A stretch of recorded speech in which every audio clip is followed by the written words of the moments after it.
What is the beta metric, and should it even matter to you and your retirement goals? Hi, I'm Garrett Ray, financial planner here at the Wealth Guardians and the Ray Financial Group. And I'm Brice Payne, and you've entered The Vault, the Wealth Guardians video series on all things pertaining to retirement planning.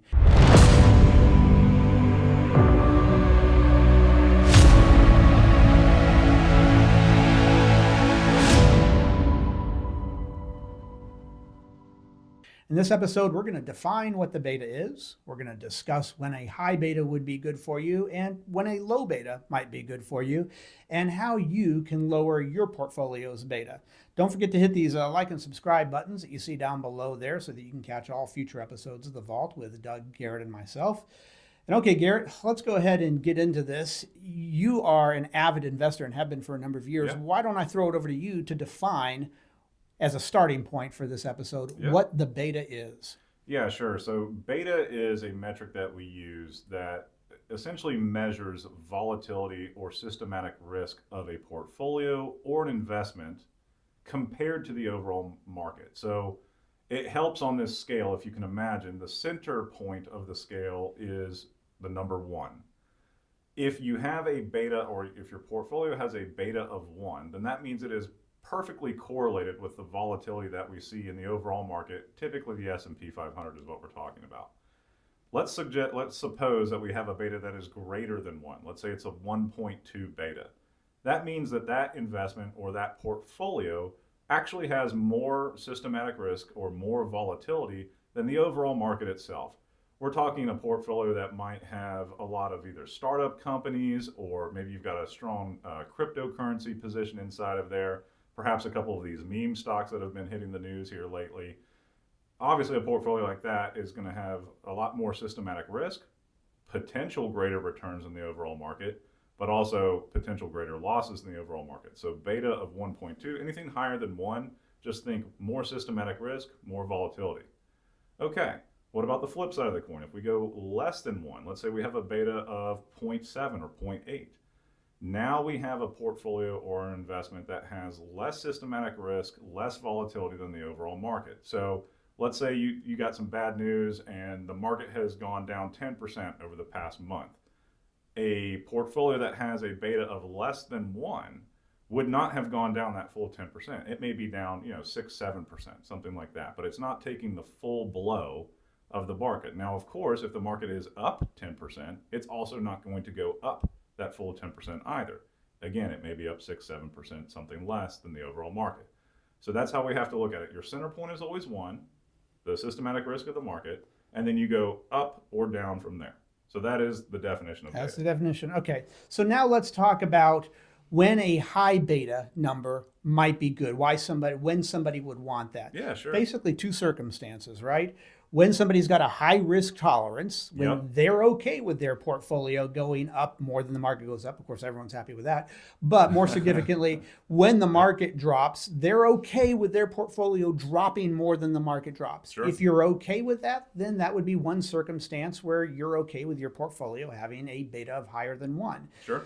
Maybe somebody, whether they need to or want to, they want their portfolio to outperform the market. Sure. Absolutely. There's basically no way to have consistently to have your portfolio outperform the market without it being more volatile than the market. If you have found that magic solution where your portfolio is the same volatility as the market, but it consistently gets higher returns than the market, every advisor would like to talk to you, because that's generally not something that is out there. Yeah. The only way to have higher returns than the market is to expose yourself to higher volatility than the market. So if you are okay with that, or if you're okay with higher volatility, or your stated goal is to outperform the market, those would be the circumstances where you would want your portfolio to have a beta of higher than 1. And you know what comes to mind to me, Brice, is basically this is every hedge fund manager out there, right? Their stated goal is to basically get returns that are greatly outpacing the overall markets. The only reason you would ever be in a hedge fund in the first place. So these types of folks, these types of investors are certainly going to have portfolios with a beta greater than 1. That's absolutely correct. All right. So then we might ask ourselves, all right, well, now I understand when a high beta is good. Brice, Garrett, when would a low beta be good for me? Yeah, when's that appropriate? Perfectly good question. And the converse is going to be true then. If you don't like your portfolio being as volatile as the market, if you've seen the market drop 30%, and if your portfolio dropped 30% with the market, that would make you sick, or that's just something that you couldn't live with, you'd be losing sleep, then you don't want your portfolio to have the same beta as the market. Perfect example. Another example would be is if, let's say that you're preparing for retirement and you have already set aside enough money in retirement to where you don't need to take risks in the market to be able to live out the goals and objectives that you've made for yourself in retirement. You just don't need to have those kind of returns. You've done the hard work already. Right. Why continue to expose yourself to that kind of risk? Because if the market does drop that amount and you drop with it, that could potentially upset your retirement goals. Yet if you just have a modest return that is not based on the market going forward from that point, and having that is still going to allow you to accomplish your goals and objectives in retirement, then having a beta of lower than 1 would make sense, and having a beta of 1 or higher would not make sense. Sure, absolutely. All right? So those would be the circumstances that you could find there of when having a beta of lower than 1 would be more appropriate for you. Okay. And then we can ask ourselves, well, Brice, Garrett, what can I possibly do to my portfolio? I've just learned that it's in the S&P 500 index, so therefore I have a beta of 1 by definition. I don't want to have that. What can I possibly do to my portfolio to lower the beta? Well, there's a number of things that you can do. You can divest from the market as a whole. Sure. To start off with, you can introduce other things to your portfolio that has nothing to do with the market, at least the market's downside. Most people who are retiring, Garrett, have had a majority of their investments put aside in a 401k. And that's not everybody, but that's most people. So what do most 401ks, I'd say 95% of them, have as an exclusive option available to you inside the 401ks? It's got to be mutual funds. It's mutual funds. And what are those mutual funds mainly consisting of is stocks. Yeah. So if that's where you've done all of your saving, you probably have not a lot of options outside of mutual funds and stocks to invest in. So it could be tougher for you to lower your beta in that sense. Now, there are bond mutual funds out there, and bonds are one of the things that you can add to your portfolio. So you could divest from the stock oriented mutual funds and into the bond oriented mutual Shift funds. some more over to bonds. That's one way you can do it. But your portfolio, your 401k, if you look at all your investment options inside there, if you're like most 401ks, you probably have 10 to 40 mutual funds available to you. And that's it. Yeah. So if you were to do a rollover of your 401k into an IRA, and you can do that under 2 circumstances. 1, when you retire from the company, or 2, when you've turned 59 and a half in most cases. That's called an in-service rollover. So if you're still working with the company and you have turned 59 and a half, you can ask your HR department, am I allowed, do I have the in-service rollover option available to me? If they tell you yes, then what you could do is roll that 401k over to an IRA. That's a non-taxable event. That does not interfere with your future 401k contributions at all. But once you've done that, now you've got the world of investments available to you, including insurance options. There are a lot of insurance options that will have you participate on the upside of the market without participating on the downside of the market. Sure. You could move some of that money to a bank and use CDs or other fixed income type of assets.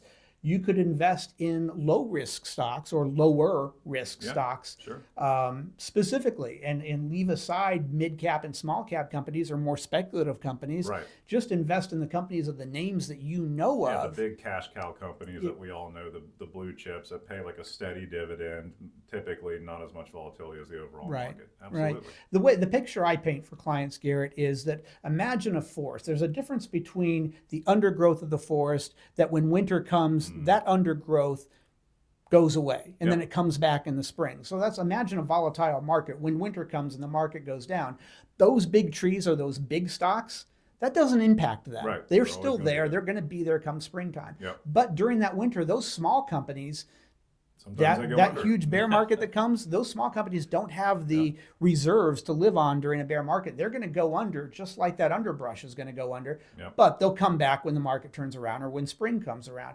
So you can invest in those larger companies, those big trees that are probably not going to disappear just because a temporary winter has hit the market. So that's the picture I help clients understand the difference between small cap, mid cap, and large cap stocks. So that's something else that you could introduce to your portfolio, but there's a number of different ways. what we would recommend is that you sit down with a holistic financial advisor, like we are here at the Wealth Guardians. We're retirement specialists. Yep. We are familiar with all those different options that would help somebody appropriately lower the beta or lower the risk on their portfolio, so that you still have a chance of meeting your goals and objectives for retirement, yet doing it in the least volatile way reasonably possible. Sure, absolutely. Right. Garrett, what did I miss there? What do you want to add to all that?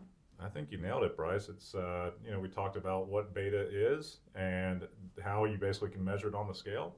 All right. Well, Yeah. there we go. So Very good. there's a crash course in what the beta is in some future episode. And if we have it, we're going to point right up here to it. We're going to talk about the alpha and what that means to your portfolio. And Garrett can lead that one. All right. Well, that's going to wrap it up for this episode of The Vault. I'm Brice Payne. And I'm Garrett Ray. And this has been The Vault.